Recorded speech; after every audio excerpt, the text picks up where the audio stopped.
Chapter 20. The Captive Yoop. As they were preparing to leave, Dorothy asked, "Can you tell us where there is a dark well?" "Never heard of such a thing," said the Tottenhot. "We live our lives in the dark mostly, and sleep in the daytime. But we've never seen a dark well, or anything like one." "Does anyone live on those mountains beyond here?" asked the Scarecrow. "Lots of people, but you'd better not visit them. We never go there," was the reply. "What are the people like?" Dorothy inquired. "Can't say. We've been told to keep away from the mountain paths, and so we obey. The sandy desert is good enough for us, and we're not disturbed here," declared the Tottenhot. So they left the man snuggling down to sleep in his dusky dwelling, and went out into the sunshine, taking the path that led toward the rocky places. They soon found it hard climbing, for the rocks were uneven and full of sharp points and edges, and now there was no path at all. Clambering here and there among the boulders, they kept steadily on, gradually rising higher and higher, until finally they came to a great rift in a part of the mountain, where the rock seemed to have split in two and left high walls on either side. "Suppose we go this way," suggested Dorothy. "It's much easier walking than to climb over the hills." "How about that sign?" asked Ojo. "What sign?" she inquired. The Munchkin boy pointed to some words painted on the wall of rock beside them, which Dorothy had not noticed. The words read, "Look out for Yoop." The girl eyed this sign a moment and turned to the Scarecrow, asking, "Who is Yoop, or what is Yoop?" The straw man shook his head. Then he looked at Toto, and the dog said, "Woof." "Only way to find out is to go on," said Scraps. This being quite true, they went on. As they proceeded, the walls of rock on either side grew higher and higher. Presently they came upon another sign, which read, "Beware the Captive Yoop." "Why, as for that," remarked Dorothy, "if Yoop is a captive, there's no need to beware of him. Whatever Yoop happens to be, I'd much rather have him a captive than running around loose." "So had I," agreed the Scarecrow, with a nod of his painted head. "Still," said Scraps reflectively, "Yoop de hoop de loop de goop, who put noodles in the soup? We may beware, but we don't care, and dare go where we scare the Yoop." "Dear me, aren't you feeling a little queer just now?" Dorothy asked the Patchwork Girl. "Not queer, but crazy," said Ojo. "When she says those things, I'm sure her brains get mixed somehow and work the wrong way." "I don't see why we are told to beware the Yoop unless he is dangerous," observed the Scarecrow in a puzzled tone. "Never mind, we'll find out all about him when we get to where he is," replied the little girl.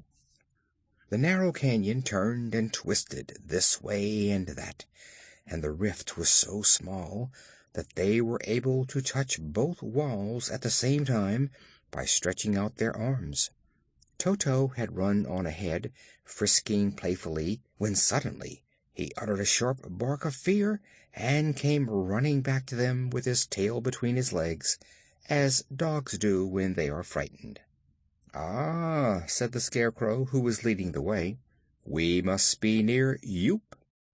Just then, as he rounded a sharp turn, the straw man stopped so suddenly that all the others bumped into him. "What is it?" asked Dorothy, standing on tiptoes to look over his shoulder. But then she saw what it was and cried, "Oh!" in a tone of astonishment.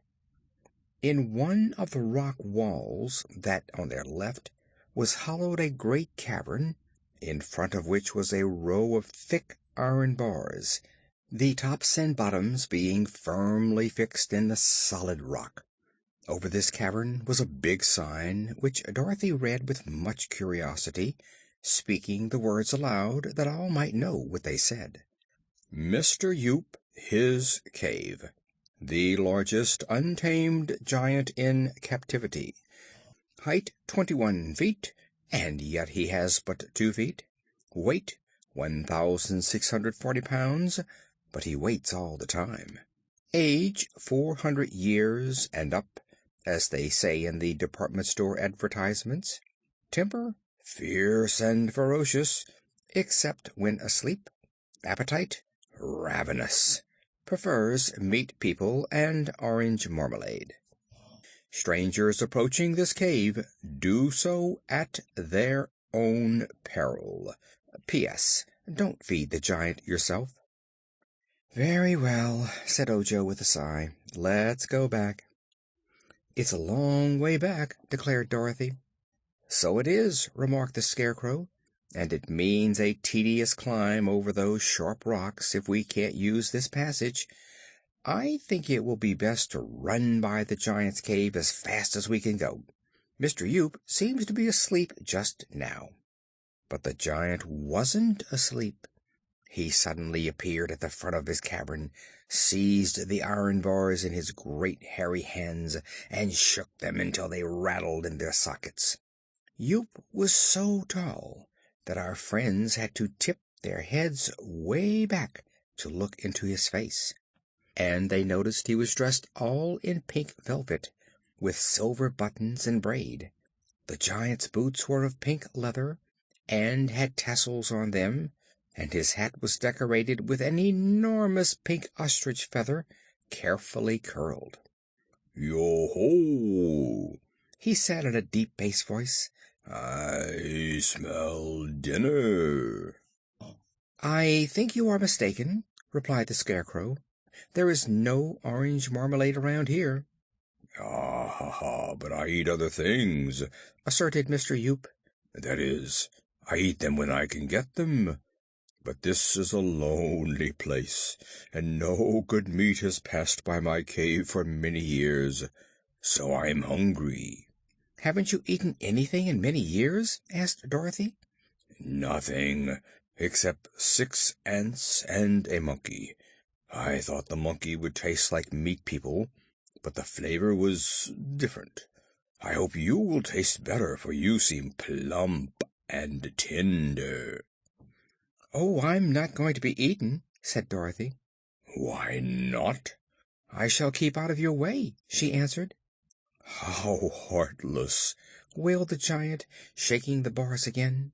"Consider how many years it is since I've eaten a single plump little girl. They tell me meat is going up, but if I can manage to catch you, I'm sure it will soon be going down, and I'll catch you if I can." With this the giant pushed his big arms, which looked like tree trunks, except that tree trunks don't wear pink velvet, between the iron bars, and the arms were so long that they touched the opposite wall of the rock passage. Then he extended them as far as he could reach toward our travelers, and found he could almost touch the Scarecrow, but not quite. "Come a little nearer, please," begged the giant. "I'm a Scarecrow." "A Scarecrow? Ugh, I don't care a straw for a Scarecrow. Who is that bright-colored delicacy behind you?" "Me?" asked Scraps. "I'm a Patchwork Girl, and I'm stuffed with cotton." "Dear me," sighed the giant in a disappointed tone. "That reduces my dinner from 4 to 2, and the dog. I'll save the dog for dessert." Toto growled, keeping a good distance away. "Back up," said the Scarecrow to those behind him. "Let us go back a little way and talk this over." So they turned and went around the bend in the passage, where they were out of sight of the cave and Mr. Yoop could not hear them. "My idea," began the Scarecrow when they had halted, "is to make a dash past the cave, going on a run." "He'd grab us," said Dorothy. "Well, he can't grab but one at a time, and I'll go first. As soon as he grabs me, the rest of you can slip past him, out of his reach, and he will soon let me go, because I am not fit to eat." They decided to try this plan, and Dorothy took Toto in her arms so as to protect him. She followed just after the Scarecrow. Then came Ojo, with Scraps the last of the four. Their hearts beat a little faster than usual as they again approached the giant's cave, this time moving swiftly forward. It turned out about the way the Scarecrow had planned. Mr. Yoop was quite astonished to see them come flying toward him, and thrusting his arms between the bars, he seized the Scarecrow in a firm grip. In the next instant he realized, from the way the straw crunched between his fingers, that he had captured the non-eatable man. But during that instant of delay, Dorothy and Ojo had slipped by the giant and were out of reach. Uttering a howl of rage, the monster threw the Scarecrow after them with one hand and grabbed Scraps with the other. The poor Scarecrow went whirling through the air, and so cleverly was he aimed that he struck Ojo's back and sent the boy tumbling head over heels, and he tripped Dorothy and sent her also sprawling upon the ground. Toto flew out of the little girl's arms and landed some distance ahead, and all were so dazed that it was a moment before they could scramble to their feet again. When they did so, they turned to look toward the giant's cave, and at that moment the ferocious Mr. Yoop threw the Patchwork Girl at them. Down went all three again in a heap, with Scraps on top. The giant roared so terribly that for a time they were afraid he had broken loose, but he hadn't.